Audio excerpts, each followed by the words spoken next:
Welcome back, Psychonauts. Today I have Ryan on the podcast with me. I don't have your last name on here. I got to restart that. It says Ryan Columbia on your thing. Ryan McEverly is Oh, my right. I name. always say it wrong. Oh, no, I No, didn't. everybody does. I didn't You last didn't. time. No, you got it. McElveny? Yeah, perfect. Okay. Welcome back, Psychonauts. Today I have Ryan McElveny with me, a beautiful soul I got to meet on my journeys.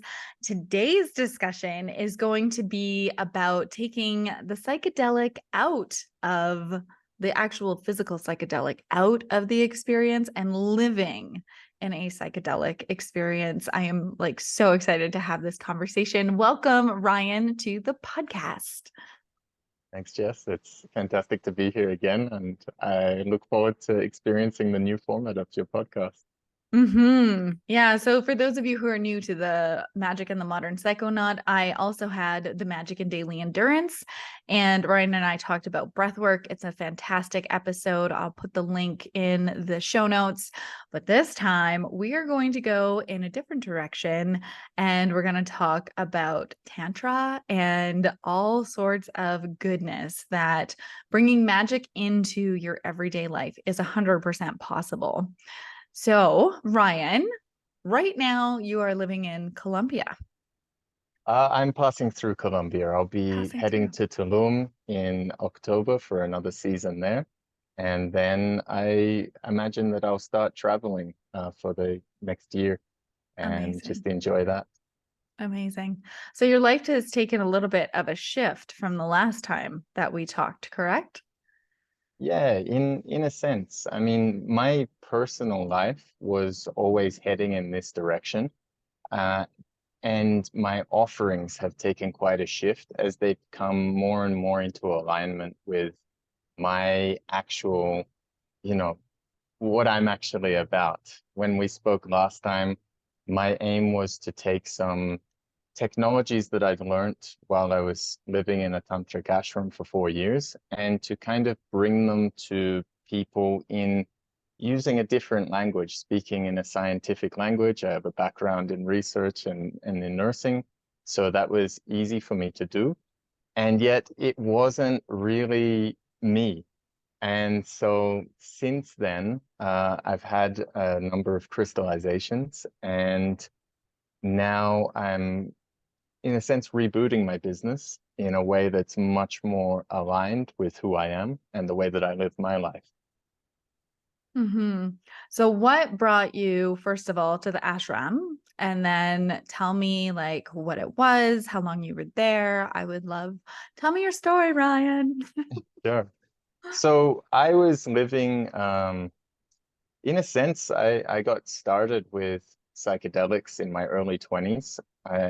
Acid was the first, aside from a few drinking twice before that, acid was actually the first drug that I ever took in my life. And I was blessed in a sense in that in Australia, the LSD is cooked in the bush, and I got uh, in touch with somebody who was directly in contact with the cooks in the bush. And so I was buying sheets of 100 tabs of acid at a time, and probably I bought 500 tabs of acid during that time, and I gave a lot of it to different people, but I probably consumed over 300 tabs in the space of around 3 years. Wow. And so this gave me quite a depth of psychedelic experience, but I had some incomplete, what I would call incomplete spiritual experiences, where I had direct experiences of life as an illusion in a sense, very similar to what I would later learn when I started to study yoga. And yet I didn't get to meet God. And so this just left me with the sensation that life was a video game. And so I started to live in this way, and it wore me out in about 3 years. 3 years of living like that really broke me down. And I had previous to this an experience where I spent 9 days living in a Buddhist temple as if I was a monk. And that was the only time since I was a child that I'd experienced any kind of peace. So I went to India looking for a similar experience and instead ended up in an intensive Tantra course and spent 7 weeks in that course. After that, I got quite involved in the school that was putting it on, and I ended up in the second biggest ashram of that school in Denmark, studying under the guru of that school's main disciple, who had his own ashram there. And I then spent 4 years there, and in a lot of ways, I was expected to stay and to lead in that community. Eventually, I felt that I started to read the original text, and if I'm being very honest, I started to notice discrepancies between what I was being taught and what Mm. was in the original text. Mm-hmm. And I also felt that, Tantra, traditional Tantra, even, or at least Shaivism, which is the form of Tantra that I'm most familiar with, is a practice that's done in the world. It's not really intended for a monastic setting, although it can be very valuable to spend time in these settings to crystallize certain perspectives. I started to feel that actually these practices are intended to be done like in the world. And so I left the ashram and started my life over uh, about 3 years ago. No, about 3.5 years ago. Oh, Yeah. wow. So like Is right at the there, beginning of 2020-ish? yeah. So Yeah. in the depths of COVID, I left I actually got COVID, which gave me time to read a lot of the original texts, and this is part of how I left that environment. And so, So what made you want to leave? Like what was it in the text that you were reading with what you were being taught that you were like, I want to get out? well, yeah, I mean, there's definitely different layers to it. The main thing though is just noticing small differences and just going deeper into the concepts of like one of the core concepts of Tantra is something called non-duality, and Tantra refers to itself as the supreme non-duality. When we are looking at more traditional forms of yoga, they talk about non-duality, and yet they talk about aiming to connect to this non-dual essence, escaping the dual world, right? So we want to enter into a state of samadhi where we just meditate until we blast off and then we're one with God. Mm. And in a sense, we escape from the world. Now, Tantra says, hey, wait a second, you've just created another duality here by saying that there's a difference between the manifestation and God. And Mm. so traditional Tantra or Shaivism instead intends to find God in every experience of the manifestation, of our life as we already live it. Does that make sense? Mm-hmm. And so when I'm reading this and I'm in an ashram which has very sometimes even dogmatic and judgmental views towards people outside the ashram or events that were happening outside the ashram, such as Mm. COVID and the response to this. And, I have my own opinions about that. And yet, what I was feeling more and more is that, wait a second, they're creating a lot of duality here when they're being so opposed and having very strong political views to what's going on. And people are very welcome to their views, but not when we're claiming to be a spiritual organization that is non-dual in nature, and we're Mm. getting deeply involved in the duality of the manifestation instead of continuing to aim to transcend it through, like for me, one of the big parts of Tantra is this radical acceptance of what is, rather than constantly arguing against the manifestation or fighting against ourselves, radically accepting, okay, well, this is the integration that I was born to live, and this is the world as it is right now. And so I don't know if that's a little bit too abstract, but this was, and interestingly, actually, after my 10 days of isolation because of COVID, I went away for a weekend, and for the first time uh in over 4 years, I took some acid. And the acid showed me that or it put a mirror up to me. And what it helped me to see was that and I'm going to share quite vulnerably right now. I, through my entire life, had these ideas that I wasn't good enough, that Mm, there was something wrong with me, and there was something that I needed to change. There was something like rotten inside me that I needed to fix. And I mhm, realized that this particular spiritual environment was very encouraging to some of those ideas that I had. That, mm, you know, this and I see this recently. I've really shifted perspective a lot. I even, my Instagram handle used to be transformational Ryan, and now it's Ryan.McElvenny, because I realized that transformation is natural, it's a part of life. And more, my perspective is that we don't really need to force transformation. And when we try to force transformation, it's coming from this layer of the mind and our conditioning, this ideas about what we are meant to be or how things should be, rather mhm, than just allowing the fullness of our expression of whatever divine expression needs to come through us. mhm, And so this environment I felt was a little bit out of alignment with these teachings.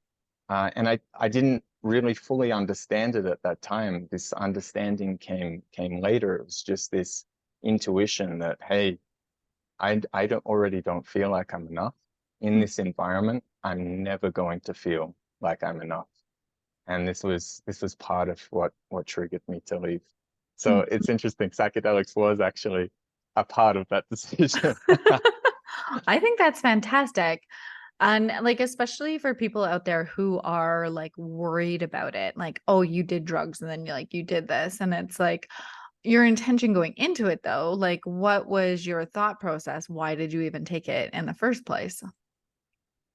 The the LSD Yeah. or Like, right when you just got out of your 10 days of isolation, you're like, I'm just going to go and like, yeah, honestly, it was just an integration. It was a gift. mm, My girlfriend was coming to visit me in Denmark. She was Bosnian, and she was big in the music scene. She's a mm, VJ, and so she had a friend who had access to liquid LSD. yeah. And so I was like, well, I haven't done that in a long time.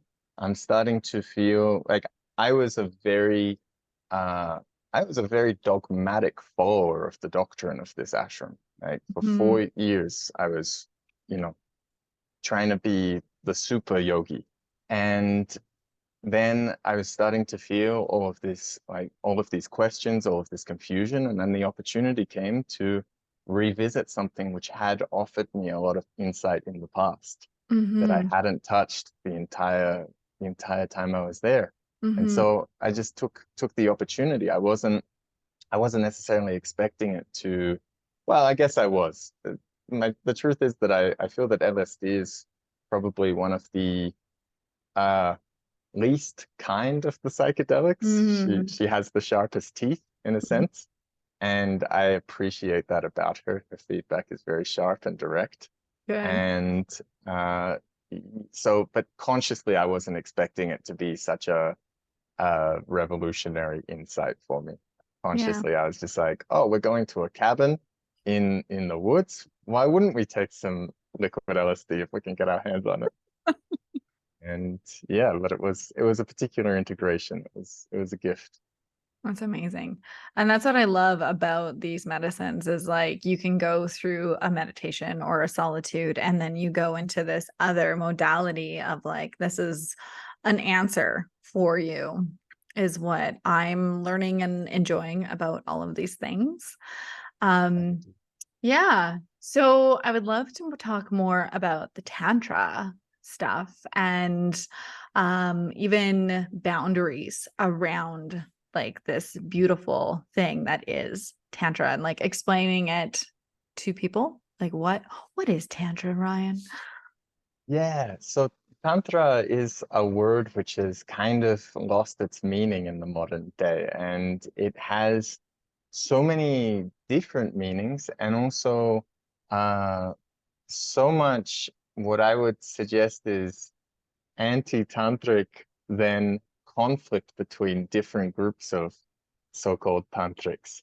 So we have basically now come to a point where neo-tantra was the norm for such a long time. Like for the last 20 or so years in the West, it's been neo-tantra, totally focused on sexuality, totally focused on healing, and never having any mention of its uh, original purpose, which is a system of connecting to the divine in every moment.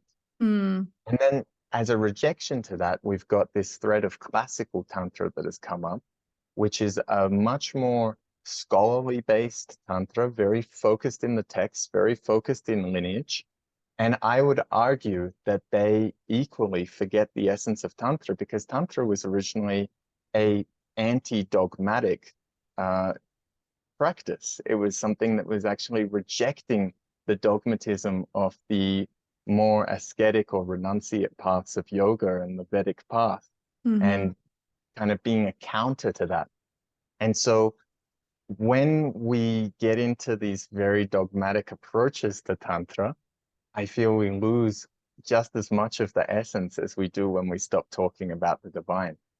And mm, so when I'm talking about Tantra, I'm aiming to really get back to the essence of Tantra, which is this focus on the connection to the divine in every moment, in every experience, this supreme non-dual perspective in which we see the manifestation as a part of the divine, as a part of the absolute, rather than trying to reject it or, pick and choose which parts we say are divine and which parts we say are not.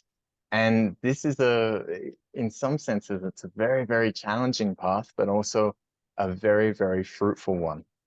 And so if I was to sum up my perspective on Tantra, I would say that it is, or at least I'm much more versed in Shaivism, which is connecting to the aspect of Shiva, which is the aspect of consciousness or awareness. mm, And so I would say that it's a system or a it's a path for realizing the divinity in every moment through an constant expansion of the awareness. And what this means for me is that I don't I don't believe that it's necessary. I believe that it's important to look to the ancient texts as the foundation because that's mm, where the depths of the knowledge are. And yet, I don't believe that there's anything wrong with integrating new technologies into our tantric practice, such as neo-tantra, such as working with the nervous system, working with our emotions, trauma responses, all of these kinds of things. Because we as modern people are dealing with very different problems and thus very different barriers to the experience of the manifestation as divine than mm, the ancient tantrics were. And so, of course, we're going to need to use different tools. The ancient tantrics were probably not having the kind of load on their nervous system that we have in our modern world, constantly looking at our phone and right. being in cities with traffic or with construction noise that there just Mm, was down there, which mm-hmm. thank God stopped before this. And so they don't necessarily write about, hey, here's what you need to do to harmonize the nervous system because it's much easier to feel the divinity in every moment when you're in a parasympathetic state than when you're in a constant fight and flight response. It Mm-hmm. wasn't necessary for them, so they didn't write about it.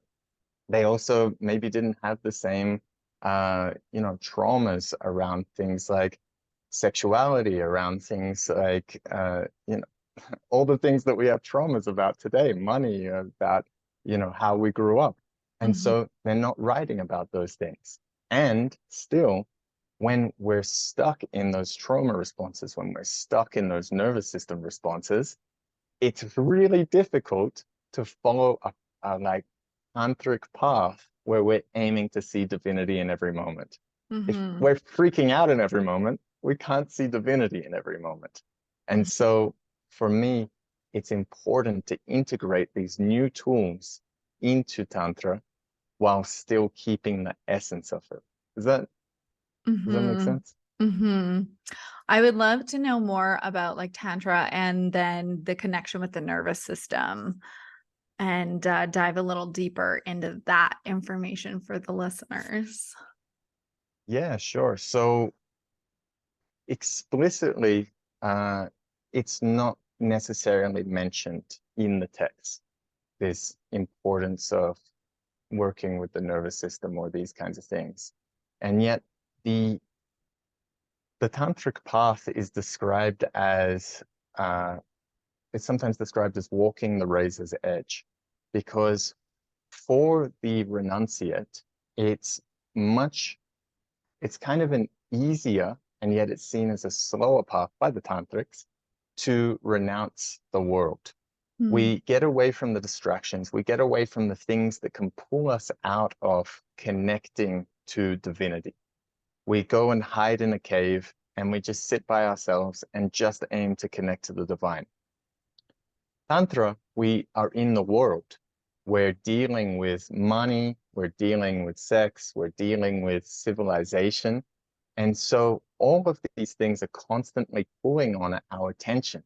And so the capacity to keep the attention on the divinity in every moment is Mm. much more difficult in those environments. Well, not, I don't want to use the word difficult, but it's definitely, there's some, at least on a surface level, there's conflict there Mm. between focusing on the divine and being in the world.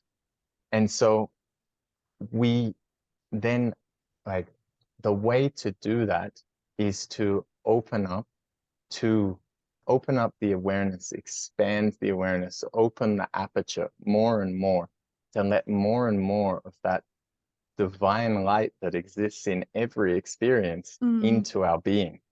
Mm-hmm. Now, for me, when we talk about expansion and spirituality, then it makes a lot of sense to then bring this to the nervous system a little bit. When we talk about the two branches of the nervous system, we have the sympathetic nervous system, the fight and flight response, and the parasympathetic rest relaxation response. Now, the fight and flight response is this very contracting response.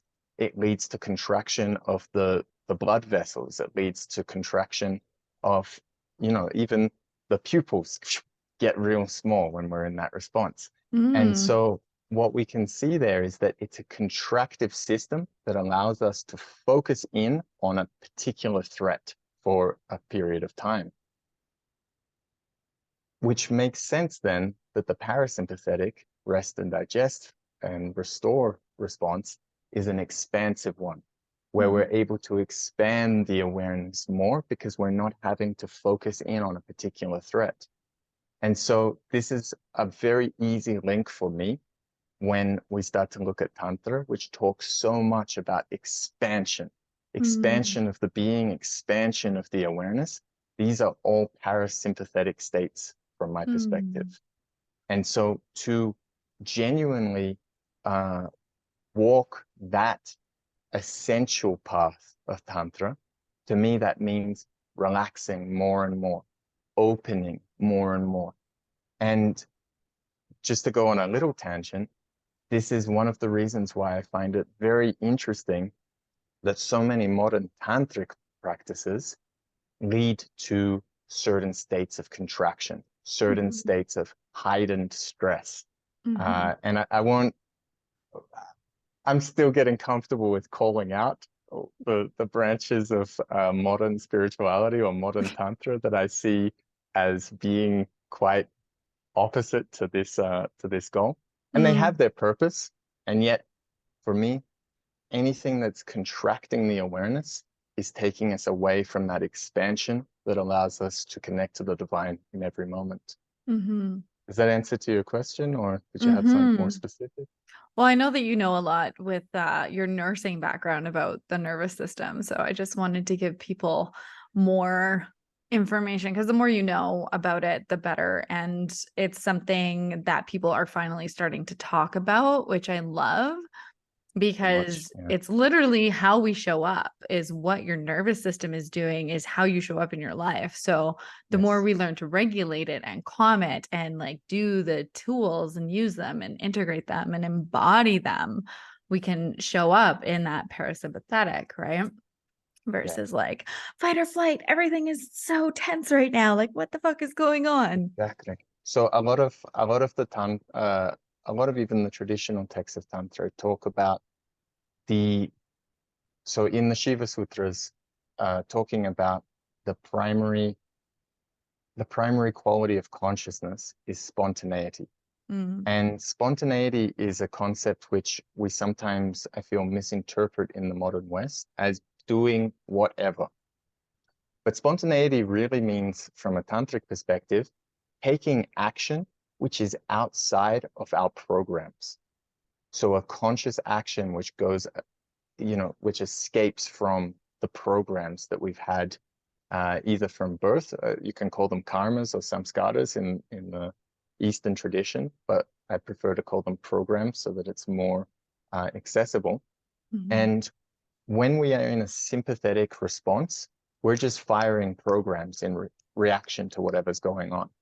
It's mhm, only from a place of this parasympathetic relaxation that we start to get this conscious choice, which is, in the Shiva Sutras at least, described as the primary quality of mhm. consciousness, is this spontaneous choice to do something different, to do something outside of the programs that we've had from birth or that we've accrued throughout our life. Yeah.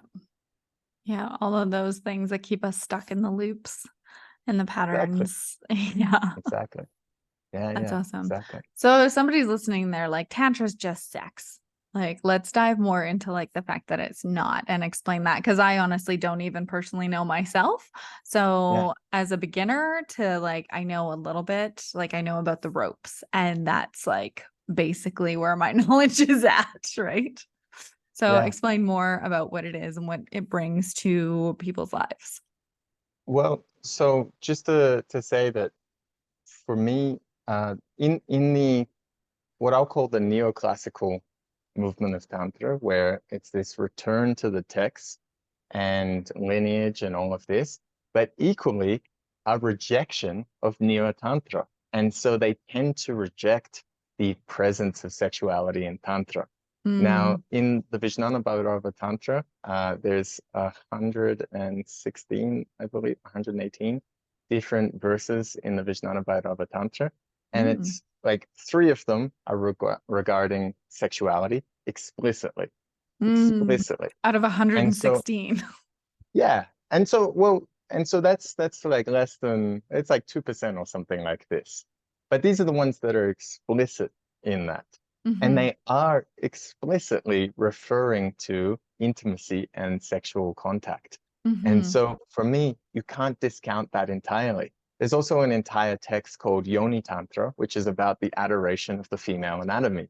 And Mm. the neoclassicalists say, and some of the we have to remember that Tantra was wiped out in India for a long time.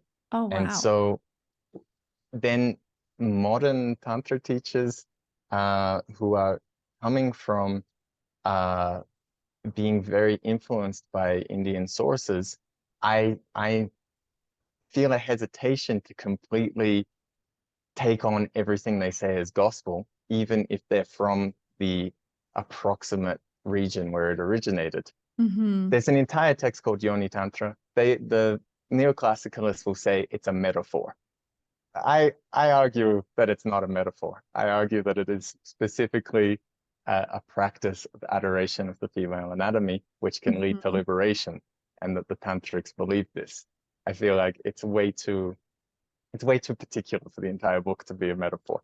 And Hmm. so for me, sexuality is a part of Tantra in a sense. And yet it's 2% of the Vijnana Bhairava Tantra. It's one text out of a whole library of texts. And so when we contract onto that as the only thing that we want to learn from Tantra, I feel it says a lot more about us as a culture and what we've repressed than it Mm-hmm. does about this spiritual system. Mm-hmm. So what I would say is that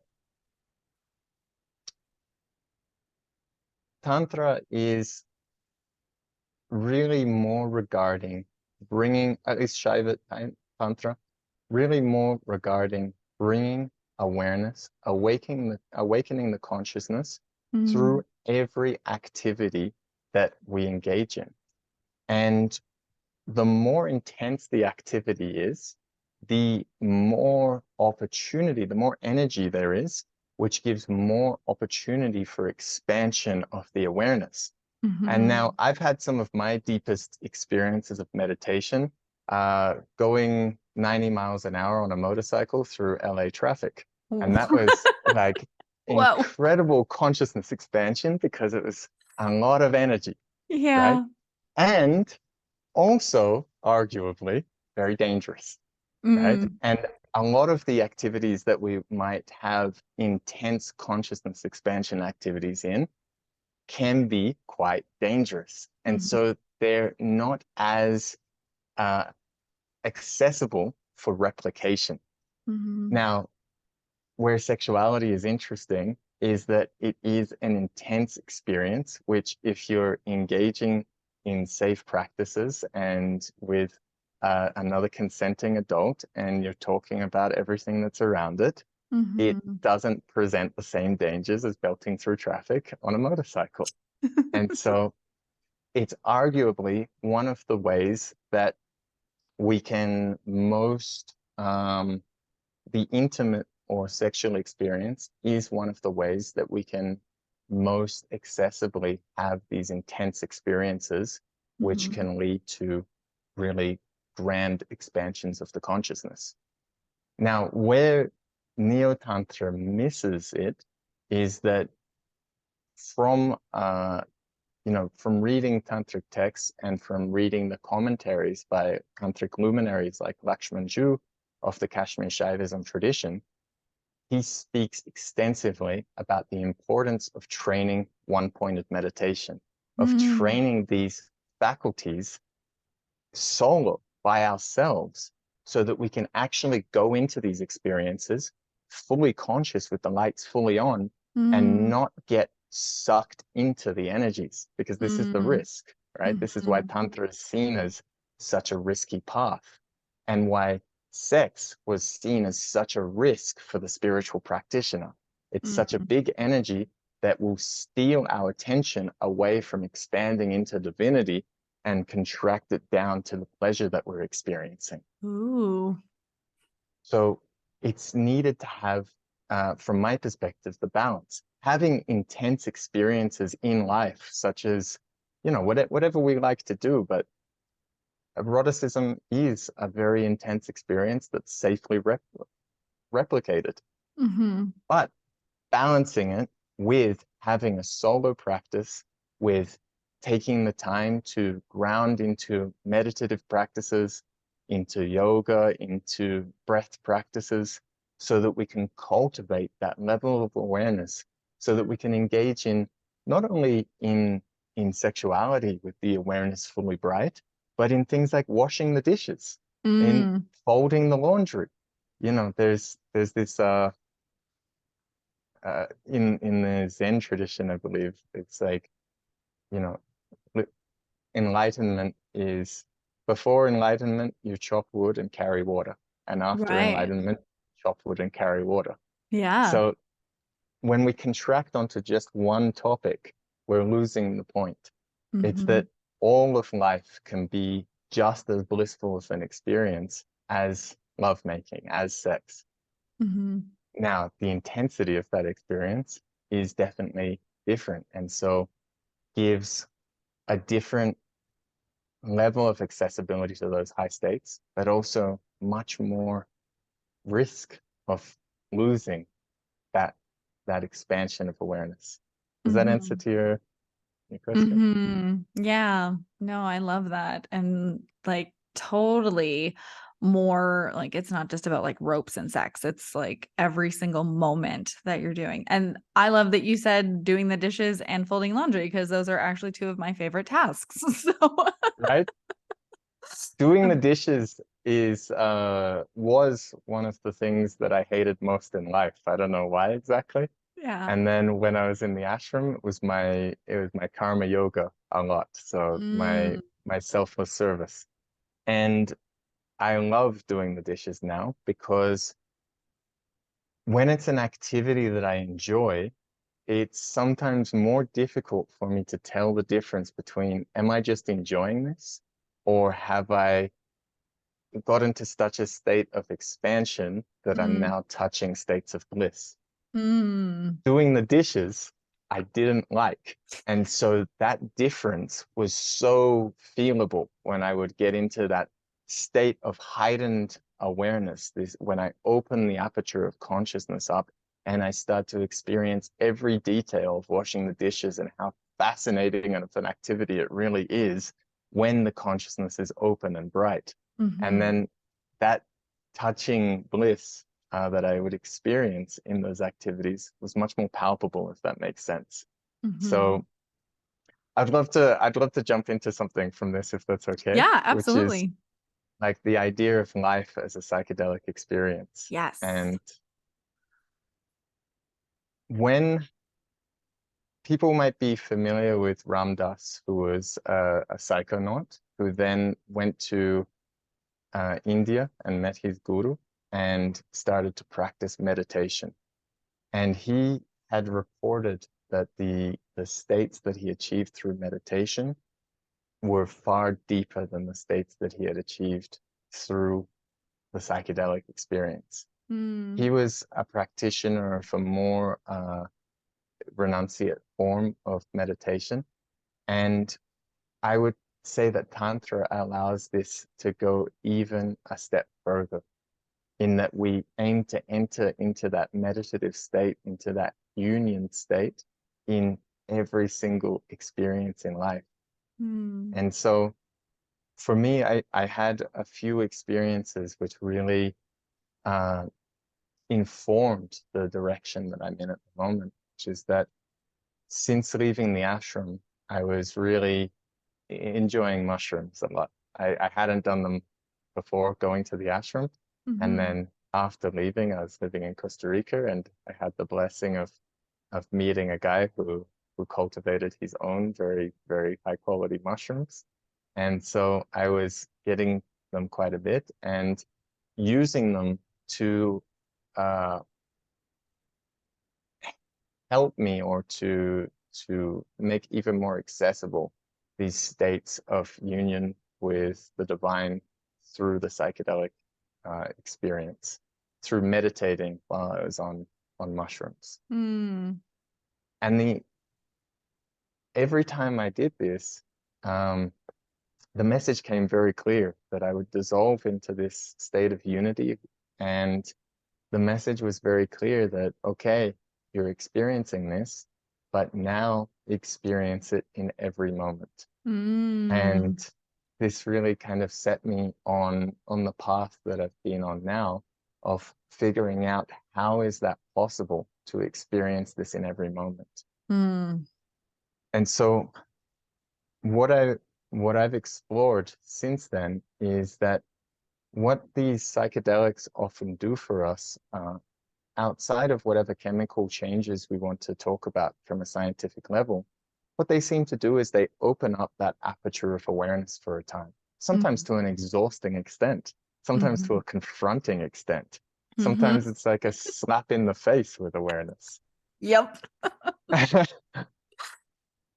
And this reveals the mechanic through which we can bring that psychedelic experience into every day, into every experience, through the Mm, constant cultivation of that opening of the aperture of awareness. Because mhm, we tend to go through cycles where we open for a while. I keep using the term aperture because this is the way that I'm viewing it more and more, that the consciousness is like the aperture of a camera that opens to allow more and more light in. And sometimes we open it a bit too quickly, or sometimes it opens a bit too much for what we can handle at that time. And more light comes in, more experience comes in than we can mm, handle. And the tendency that we have then is to react and close it back down. we go back into a state, we kind of sometimes have this like rubber band snap effect where we want to go into a state of even more unconsciousness than we had before that experience. And Mm-hmm.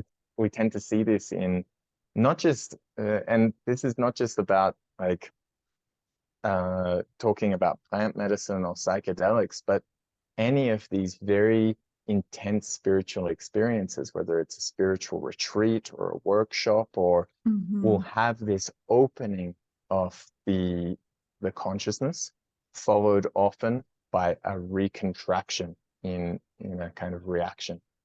Mm-hmm. And so the what I see is kind of the path to having this psychedelic experience in every moment in the life is the constant opening of that aperture, not when we feel to contract and to close again, to open even just a little bit more harmoniously, but Mm-hmm. just that little bit more.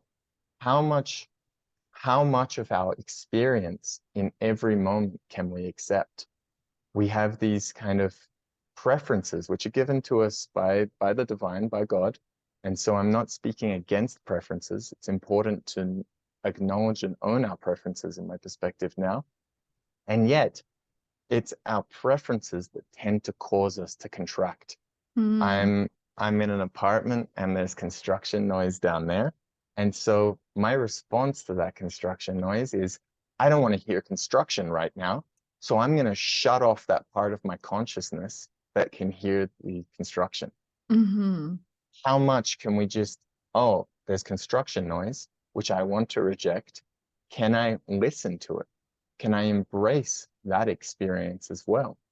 Can I Mm-hmm. embrace every experience that I'm currently having? And the Mm-hmm. more and more we can open that up, the closer we get to that psychedelic experience that we can achieve through either going to a very impacting workshop or through taking some kind of medicine or some kind of drug, through Mm-hmm. opening up more and more of the sense perceptions. And this is talked about in one of the yuktis in Vijnana Bhairava Tantra. It's yukti 34 for those who wish to look it up, where we talk about bringing the awareness into a central point and taking in not just one or two of the senses, but as much of the sense perception as possible. And Mm-hmm. so this is what I've found to be a very powerful tool in not just like not just having that psychedelic experience in every moment, but opening up to more and more of the beauty that's available to us in every Mm-hmm. moment of The our life. magic. The magic, yeah, exactly. Exactly. Yeah, because once you start seeing it, it's like you see so many other things. Like I was driving the other day and I saw like my music's in my car, and all of a sudden the song that was playing, this kid's on the street in his driveway and he's spinning in circles. And I'm like, this is so perfect to like what song is playing right now. And this kid has no idea. He's in his world, but I'm like, this is a synchronicity that I am just like, this is when you start paying attention, you see it in literally so many different things. Yeah, exactly. And it's so beautiful. Yeah, it is. Hmm. Right? So question, a self-touch for you and like anybody out there, because like Mm, to touch your own body and pay attention to your own body and like just feel the being that you are and like help your nervous system calm down. Like, how important do you think it is for the listeners out there who are like, why would I touch my own body? Like, that's my partner's job. What is your view on self touch? interesting. I I imagine it's very powerful. I was exposed to these kinds of things after leaving the ashram. And it's interesting because I do a form of self-touch, but it's very subtle. When I'm wanting to increase my awareness even more, I'll start to just run my thumb across two of my fingers Mm-hmm. and become very aware of that sensation. Mm-hmm. Now, self-touch is one of these modern tools that I feel is not explicitly mentioned in the tantras, and Mm-hmm. yet is so important for what we're dealing with as modern people. Mhm. because so many of us become so disconnected from our bodies.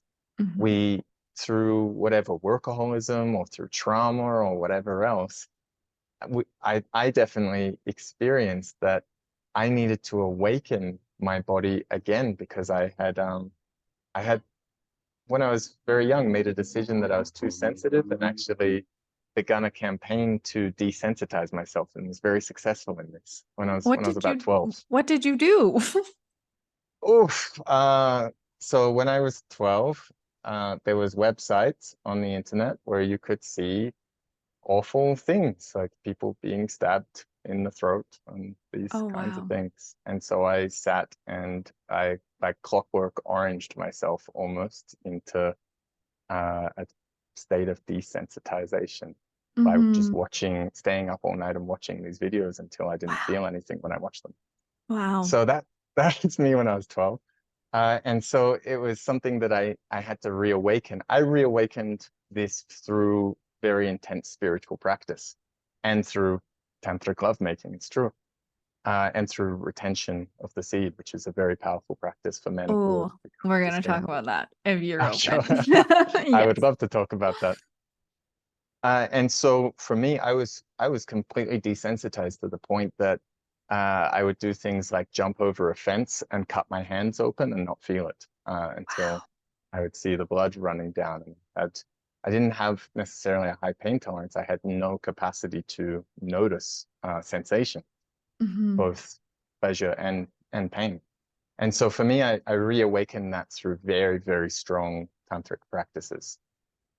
And what I can see is that self-touch would be a very, very powerful path to reawakening this connection with the sense of touch. Mhm. What I'm really interested in at the moment and the practice that I use the most at the moment and what I'm interested in teaching more and more is this connection to all of the sensorial perception Mhm. in every moment.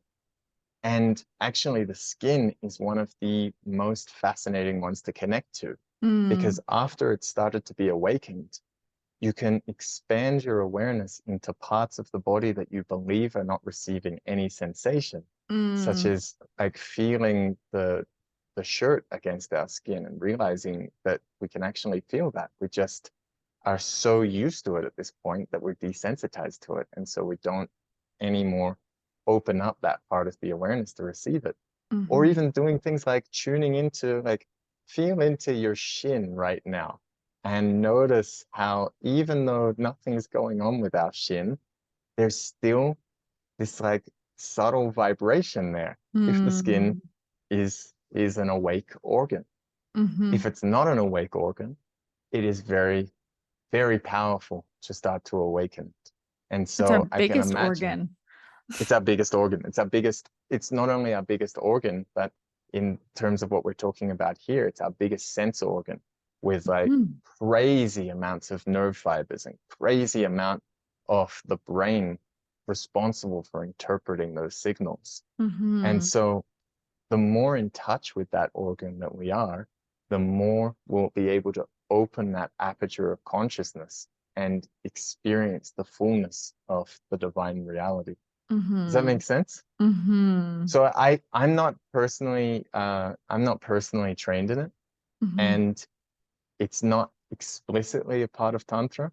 And I believe that it's very important and a Mhm. very powerful technology that Mhm. would help a lot of people to access the the higher practices in Tantra, if that makes sense. Mhm. It's almost Yeah. a prerequisite, I imagine, actually. Right. Yeah. No, I'm getting into it because it's like I'm single, right? So no one's touching me, no one's cuddling with me, nothing. So I'm like, well, if I desire that, then I'm the one that needs to provide myself with that. And like just like a simple, like touching your arm or like just rubbing your hands in your hair and just like when Yeah, I'm in the shower, being more conscious of like where am I washing and like how much am I paying attention to my own body in this moment, yeah. which it's important because nobody else is doing it, so I got to do it, right? But it's also, I would open that it's even important from a space of opening up to that awareness of the sense of touch, even Mhm. when you're not touching yourself. So Yeah. using it as a training to become aware of that sensation, even when it's not, you know, actively being engaged, or Hmm. even being engaged by sensations that we might not necessarily enjoy. Like now, when I have the other day, I was eating a little bit. I have a sweet tooth, and I was eating a little bit too much sugar at this time, and I started to feel like a little bit of pain in the tooth. And Hmm. so focusing on that sensation rather than running away from it Mm. was an analgesic in a way. Because when I tried to, when we try to run away from a sensation, it just gets, it calls for our attention more and more. And Hmm. so when we try to run away from the same thing with the noise on the street, you know, if I'm hearing that noise and I don't want to, I'm going to try to Hmm. push it away and it's going to agitate me more and more. And the same when Hmm. we experience pain, whether it's nerve pain or physical pain, the more we try to escape from these sensations that we don't enjoy, the stronger they'll become because they're trying to tell us something. It's trying to say, Hmm. hey, Ryan, calm down on the sugar for a little bit, you know? If I don't listen to that, I just continue in the same unconscious action, right? Why does And the my tooth pain's hurt so going to bad? get worse and worse. Yeah. So Um, the self-touch, I feel, opens up that avenue to mhm. really experience the fullness and take the fullness of the feedback from the life that we're living, Mhm. which so many of us, and I speak from experience, where I was living a life that was not aligned. And so I had to suppress all of the messages that I was getting from that Mhm. life to continue going. Mhm. As soon as we open up the awareness, we can start to really make decisions that respond to the feedback that we're getting.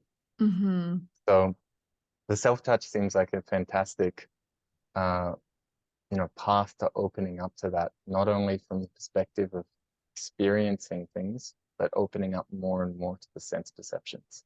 Mhm. Definitely. So you want to hop back into the seed retention? Yeah, sure. What would you like to know? Well, I think this is very important, especially like my son is an adult, right? Like he's a 21-year-old male, and trying to Mm. have that conversation with him because I am very open with him with that stuff. I Yeah, send him just articles and whatever I find, like being like, this is why you shouldn't be masturbating on a regular basis, right? And I find so much information. I find it very fascinating too, like what it does, and that it's even for men it's a creative, like, um piece of who you are, right? So uh tell me more about seed retention. yeah. So it was practiced quite religiously in the ashram that I was in, almost in some ways a little bit too extreme in Hmm. the uh, intensity to which it was spoken about. And I still continue to practice it. It's now Hmm. been over 7 years that I've been practicing, and obviously not retaining for that whole 7 years. Yeah. And it's really one of the most powerful paths that I've ever walked. It's not only for what the importance of retaining that energy and learning to channel it into other things, but also because it implies so many other things. It implies getting awareness of the sexual energy, getting awareness of our attachments and the things that hook our sexual energy, Hmm. getting control of the mind so that we can direct the mind and being able to channel the energy. All of these things, and also awaken, like this was a big part of how I awakened my senses again. Hmm. Uh, you know, I was a I was a pornography addict before I had sex. I so I was already physically numb the first Hmm. time that I had sex. And so I really had my first experiences of being like a virgin after practicing semen retention for a time Mm. and awakening this capacity to feel things at a much greater level, which Mm-hmm. is part of what men fear about this, is that we have a very performance-based society, and the fear of that loss of capacity to perform because the sensations are so strong is a really big thing for us guys. Mm-hmm. So it comes down to that. I just want to speak to that for a moment before continuing. This comes down to a fundamental equation, which is a fundamental equation for all of life, the difference between energy and awareness, or Mm-hmm. experience and integration. And so if we're increasing the amount of energy, which is amazing, it's beautiful to be able to feel more in lovemaking. It's not something that I believe I would want to suppress, or I would want anybody to suppress in themselves, because we're basically cutting ourselves off from the depth, not only the depth of experience that we can have as men in lovemaking, but the Mm-hmm. depth of intimacy that's possible when you're meeting somebody at the same level where they are. Mm-hmm. I'm sure that you and, well, I won't assume, but I imagine that yourself and other women listening to this have been to with men who don't seem to be able to like fully enjoy the experience. It's almost like a more mechanical or compulsive action rather than one that's actually being fully experienced and enjoyed by the partner. Get And in, get I'm out. Yeah, and that for sure affects the experience on both sides. Mm. When it's just a compulsive action rather than a consciously embraced and beautiful experience, it Mm-hmm. affects both parties, you know. I had Mm-hmm. this idea when I was younger of performing like a porn star, and I could. I, I was numb, so I could. Yeah. And I remember very clearly once a woman who I loved very deeply, after we just had sex for multiple hours, turning to me and saying, "I wish we would make love more." And at that time, I had no idea what she was talking about. I got Mm-hmm. angry because I was like, "What do you mean? We just like we just did." Yeah. Uh, and it wasn't until much later that I understood there's a big difference between this and making love. Mm-hmm. And so for me, it was learning to retain that really awakened that capacity to connect in a deeply intimate way, not only to another person, but to myself, you know? Mm-hmm. And so I believe that it's an incredibly important practice to consider for men.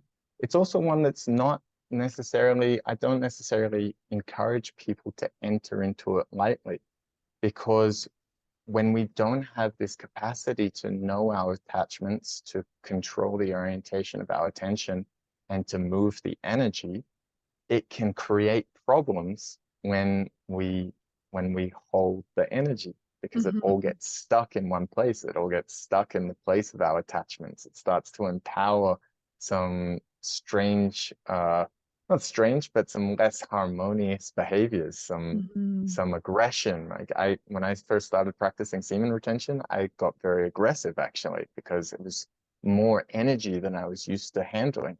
I was used to getting rid of my energy every now and again. And so now I have all this energy, and my awareness wasn't yet capable of embracing it. I wasn't yet able to move it freely. And so it took me some time to get used to that. And certain men it's going to be easier for than others. Mm-hmm. But likely the more creative potential you have, the more of a learning curve it will be. And yet, in some senses, the more important it is to learn to work with that energy, because it is such a, fantastic force and a fantastic opportunity to connect to this divine experience, to connect to the psychedelic experience of life. Mm. Um, that's kind of a very broad approach to it. And yeah, I'm very happy to share more about it if you have further questions. But I love it though, Lynn, and I love that you're talking about it. And I feel like more and more men need to hear this information. And I really, really hope more and more men get up to the point of being open within these conversations and not thinking, well, society's going to do like XYZ, especially like me being in Canada, right? Like you don't talk about that stuff with people like, oh yeah, I banged this chick last night and like, oh, you know, like that kind of ego sexuality mentality versus like having the sensualness and feeling all of these things and being that connected with the person that you're being intimate with, right? Yeah, and just to, off the back of that, one of the things that I hear from guys who are on the edge of playing with these ideas, but not yet taking the leap, is Mm. that they don't want to give up the intensity that's possible when they, like to speak very frankly and crassly, jack off just before having sex, right? Yeah. And it's not necessary to give it up. It's necessary to learn to get aware enough that we can embrace more and more intensity. Mm-hmm. The One of the things that my teacher taught me in the ashram, which I still hold on to, is that my aim in uh in the sensual experience is to allow my lover to be completely free to manifest however she wishes to manifest. Mm. And women are much more intense than men, honestly, like on a sensual level, Yeah. on an erotic level, on almost every level. Women are much more intense than men, in my experience. And Oh. so what that implies is expanding the awareness more and more to be able to embrace more and more intensity. Mm-hmm. And from my experience, like what a woman will manifest when she feels completely free is far beyond anything that I can even imagine. And Mm-hmm. so that in itself is a beautiful path. And it's not needed to give up anything. It's actually needed to take on more, to take Mm-hmm. on more intensity, to cultivate more awareness so that we can embrace that intensity without feeling like we'll lose control of our energies. Yeah. And so it is it's a particular path, but such a fruitful one. It's such a beautiful one. And it's one that can lead to very, very accessible psychedelic experiences also. Like Mm-hmm. the, as a man, the capacity to learning the capacity to have an orgasm without ejaculation is in itself a lengthy psychedelic experience, similar, I imagine, to the experience of a woman having a very deep orgasm for half an hour. This is Mm-hmm. possible as a man, but only when we can get control, or not control, we can get awareness of all of these energies and embrace them fully. Mm-hmm. Yeah. And I feel like not a lot of people know that. I actually, one of my friends here was talking about like just sex in general and how men don't talk about it and it's not an open conversation. And I said, that's not true. Like there's tons of people in the tantric world that would be more than happy to tell you like all the ins and outs and how much there is within the woman's body that can produce that orgasm, which you just mentioned men orgasming without ejaculation. I would love for you to expand on that a little bit because people are probably like, Yeah, what is he talking about? I'd love to. And we return to the nervous system here for a little bit of grounding in modern science. And you can look this up in any biology textbook. This is not controversial information at all. The physical arousal, the hard on of the man, is governed by the parasympathetic nervous system. Fascinatingly, the ejaculation is governed by the sympathetic nervous system. Mm. It's a fight and flight response, the ejaculation. Oh. It's a completely different nervous system that governs it than the pleasure and the arousal. And Mm-hmm. so this is not controversial information. You can look this up on the internet right now. You can look it up in any biology textbook. And yet we see them as completely intertwined. Now, the Mm. interesting thing about this is that then we have to ask the question if ejaculation is a response to pleasure or if it's a response to stress. Mm. And this asks the question, what is stress? From a perspective informed by Tantra and yoga, stress is any experience that is not fully embraced by the awareness. Mm-hmm. So any experience that we have that is not fully embraced by the awareness will go into the nervous system as stress, or in the in a yogic perspective, will create some skatas. We can kind of see this in outside of a sexual context in like if you go to a concert that you really enjoy, you might really enjoy it, but it's a lot of energy and a lot of it probably wasn't fully embraced in the awareness. And afterwards, you'll feel shaky and almost like you've been in some kind of like, dangerous situation, Mm. even though it was such an enjoyable experience. This is Mm-hmm. because even that enjoyable experience, when not fully embraced by the awareness, will go into the system as stress. Same Mm-hmm. thing when we're talking about this noise on the road. If I try to push that away, it's going to go into my nervous system as stress. Mm-hmm. And so what we see then is that the ejaculation is a response to a buildup of the un unembraced pleasure that we experience during the act of eroticism, not from the pleasure itself. Mm-hmm. And so to really I don't want to, also, I believe that one of the things that opens a man up to orgasm without ejaculation is detaching from orgasm without ejaculation. And Mm. so I was very blessed that I never felt attached to that. That wasn't why I got into Tantra. And so I unlocked that capacity pretty relatively quickly. And yet I'll explain the basic mechanic is the more that we can, there's kind of two main important mechanics. The first one being increasing the refresh rate or the refresh rate of the awareness so that we can find that line between the intensity of an orgasm and the intensity that then leads to ejaculation. They seem completely together, but as we increase or as we open up that aperture, we start to see that they're further and further apart, and we Mm. can play that line much more playfully and much more freely. Mm-hmm. And the other aspect being opening up to more and more pleasure, actually, so that we can experience that pleasure without it becoming stress, leading to the ejaculation. Does that make Mm. sense? Mm-hmm. So Yeah. that's like a very brief overview, but when I first left the ashram, I wanted to coach in sexual mastery, and it wasn't my main methods are working with the breath, to work with moving energy and Mm-hmm. meditating. And Mm-hmm. this was a big surprise to a lot of guys who came to me for that subject. But Yeah. really, one of the best things we can do as men for sexual performance is meditation, Mm. increasing the level of presence that we have, increasing this refresh rate and increasing the capacity to embrace not only pleasure, but energy in general. Mm-hmm.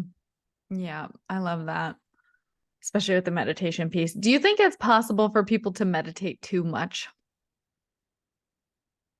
I No, I don't believe it's possible for people to meditate too much. I believe that in the modern era, meditation is another word that has lost its meaning. Mm. And so it can be that when every moment can be meditation, if our perspective on meditation is this like from the Yoga Sutras, which is the core text from the yogic tradition on meditation, Patanjali's Yoga Sutras, which the Mm-hmm. entire text is about the capacity to orient and still the mind Mm. and nothing else actually. People try to put all sorts of other moral meanings onto it, and it's a manual for the mind. It's nothing else than this. Mm-hmm. That definition of meditation is the continuity of awareness in the point that we choose, Mm-hmm. right? And so from that perspective, having uh, continuous choice in the orientation of our awareness and the continuity of that choice is meditation. And Mm-hmm. so every moment can be meditation if we're focusing on God, if we're focusing on our senses, if we're focusing in the heart, every moment becomes a meditation. Mhm. Now, can people sit and let their minds wander and daydream too much? Yes, I believe absolutely they can. Mhm. And I would argue that even though this gets called meditation in the modern day, I would not call this meditation. I would call this sitting and allowing the mind to wander. And sometimes that can actually create more stress and issues than just going about life as it was. And Mhm. so this is for me a little bit of a, I try not to fall into spiritual elitism or these kinds of things. I felt like I got too much of that in the ashram, and so I'm very wary of it. Mhm. And I also notice that there's almost a rejection towards training the mind, training the orientation of the attention, training the capacity to keep the mind still and silent Mm. in favor of more accessible and easier meditations such as visualization, manifestation, just sitting and letting the mind wander, which is the way that mindfulness gets taught a lot these days, Mhm. which is not always very beneficial from a certain perspective. Does that Mhm. does that answer to what you were asking? Mhm. Definitely. Definitely. Well, we are over an hour. So let's dive into what you are bringing to the world right now and let everybody know like this Yeah. beautiful thing that you've created. So at the moment, I'm refocusing in on my one-on-one offerings, and there's also some other stuff going on which I wasn't going to mention, but since the conversation took that turn, I will bring it up. My one-on-one offerings at the moment are either going very deep into Tantra from a perspective which is rooted in Raja Yoga, which is this yoga of controlling the orientation of the attention, Mm. and the classical Shaivite tradition. And so if you're interested in going deep into these themes, you can reach out for tantric coaching. I'm also really interested in teaching what I consider the essence of Tantra, but from a perspective that never mentions Tantra or the tantric texts. And so from that perspective, I'm also offering what I'm calling sensitivity superpower, which is a container intended for people who consider themselves to be very sensitive, and that doesn't always seem like a beneficial quality. Mhm. Through this container, we'll be using modern tools like getting in touch with the emotions, understanding our trauma responses, harmonizing the nervous system to come to very similar states as what the tantrics were aiming for in their approaches. Mm. So one is a much more traditional path, and one is utilizing modern tools, but still aiming to harmonize this, what some would call oversensitivity, into this capacity to not only like get in touch with our heart's deepest desires so that we can choose the destination of our life, getting in touch with our emotions so that we can use them as a compass to guide ourselves there, but also getting in touch with the sense perceptions so that we can deepen our experience of life and turn every moment into a psychedelic experience. Mhm. So these are my two main offerings at the moment. And then I have a secret side offering, which I don't advertise at all. And this is the first place that I'll be mentioning it publicly, which is that I'm getting back into teaching sexual mastery. And so I've created a mini course for the foundations of sexual mastery. And that's a Mm. 1 hour course, 1 hour theory with a half an hour recommended daily practice so that it's applicable for both men and women, although it's much more applicable for men Yeah. in starting to get awareness and the capacity to direct the sexual energy. And so I actually haven't released it publicly yet, but I believe I will, based on the turn that this conversation took. So Yay! I will give you the information so that all of these offerings can be included It's in the gotta be course. out there. It's gotta be alchemized. That's what this stuff does, right? It's like, For yep, let's sure. go. It's time. I love that. That's it. This is the power of Shakti. Right? I love it. And then before I let you go, I want to talk about like boundaries and like finding the Yeah, right people within this stuff because it is such a sacred practice. yeah, So for somebody who's looking to get into it, what should they look for? What are like some red flags if they are like uncomfortable or yeah. Wow, it's an interesting question. In the ashram that I was in, boundaries were seen as a function of the ego, Mhm. aiming to create separation. And this was used as I'm sure, like if you look into, unfortunately, if you Google almost any guru, almost any spiritual school, you will find questionable things to their Mhm. name or to the Mhm. name of their close disciples. Yeah. And after leaving the ashram, I reflected on a lot of my experiences and heard from other people and found out that there was similar things occurring there. And so this idea of boundaries being a function of the ego, I Mm. find incredibly problematic. And in the last year, I've been going really deeply into the idea of boundaries. And I've come to the conclusion that actually boundaries are a deeply intimate thing from the heart to the heart, in that we can use or utilize knowledge of ourself to form boundaries, which then start to shape the entirety of our experience, not Mhm. only shaping our life, but also inviting the people around us to have a much more intimate connection with us as they get to know the kind of life that we'd like to live. And we invite them to live that life with us through our boundaries. Mhm. So I would guess that I guess that the first thing I'd say is be very cautious of anybody who tries to convince you that boundaries are a problem, that Mhm. this is something which is not spiritual or not appropriate in a spiritual setting. It is Yeah. always appropriate for us to have autonomy over our experience. This is the Mhm. entire idea of spiritual freedom, is greater autonomy over Yeah. our experience, right? Yeah. And so that would be my first kind of suggestion. My next one is a little bit deeper, which is uh, firstly getting in touch with what it is that we're actually looking for in experience and getting literate on the spiritual practices which are being talked about. Mm. If you ask the majority of Tantra teachers to tell you which Tantra a certain practice comes from, you will likely get a very, very fuzzy, vague, and defensive answer. Mm. And this doesn't mean that what they're teaching doesn't have value. It just means that it doesn't necessarily have its foundation in any ancient text.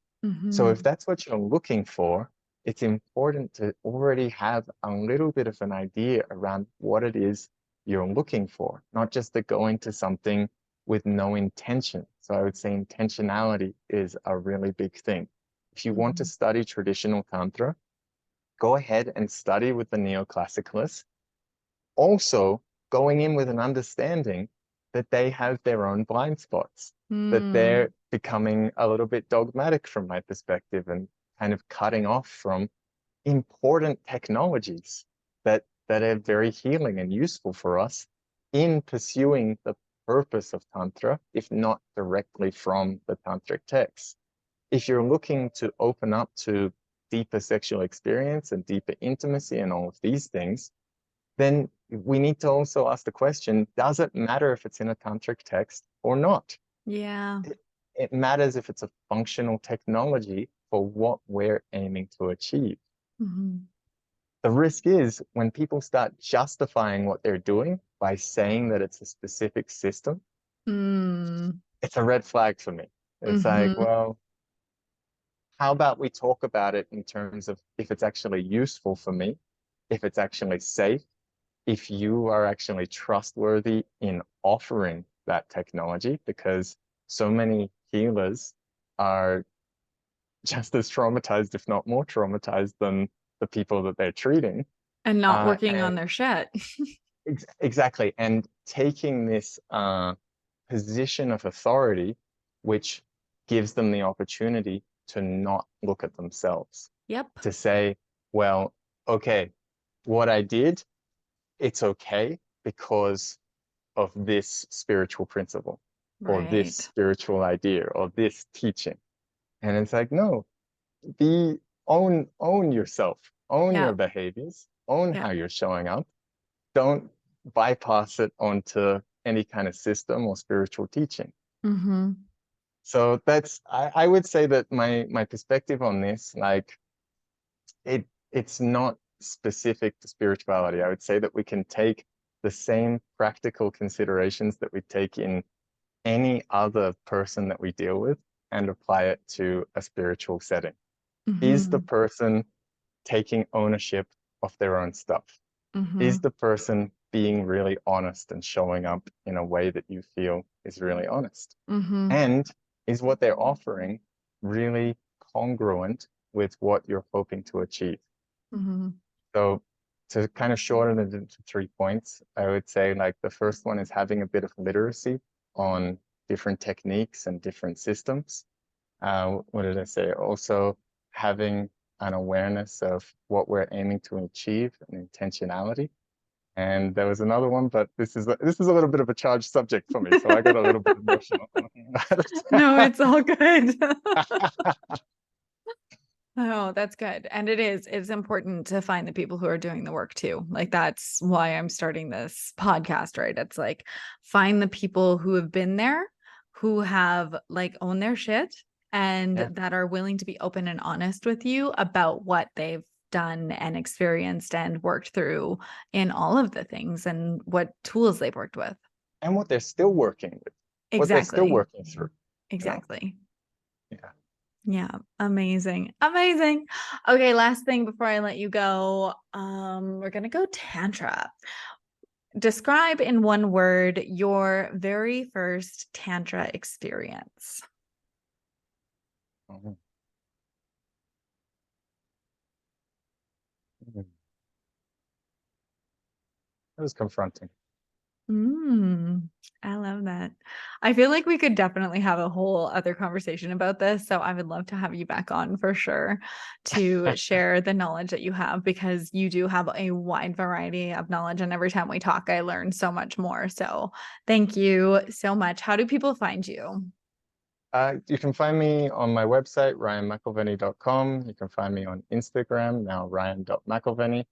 And that's the two best ways. Yeah. Amazing. Amazing. And everything will be in the show notes.